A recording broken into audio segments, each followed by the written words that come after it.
Korps Alumni Himpunan Mahasiswa Islam atau KAHMI IAIN UIN Alauddin Makassar menggelar reuni yang dirangkaikan dengan jalan sehat pada hari Minggu 15 April 2018 di halaman Training Center UIN Alauddin Makassar, Jalan Sultan Alauddin. Kegiatan ini dihadiri oleh PLT Wali Kota Makassar Syamsur Rizal, Bupati Kabupaten Goa Adnan Purhita Ihsan, serta Direktur Fajar TV Muhammad Yusuf AR yang merupakan alumni IAIN Alauddin. Rute dari jalan sehat ini berjarak kurang lebih 2 km dengan titik start di halaman Training Center UIN Alauddin Makassar melintas ke Jalan APP Tarani dan kembali ke halaman Training Center UIN Alauddin Makassar.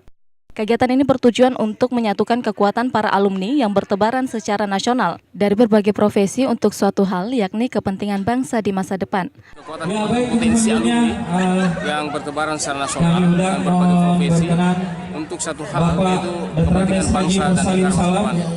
Kedepannya, kami akan memberikan arahan kepada masyarakat bahwa Islam tidak sejahat yang dipikirkan karena pandangan masyarakat terhadap Islam yang sejauh ini berkaitan dengan radikalisme.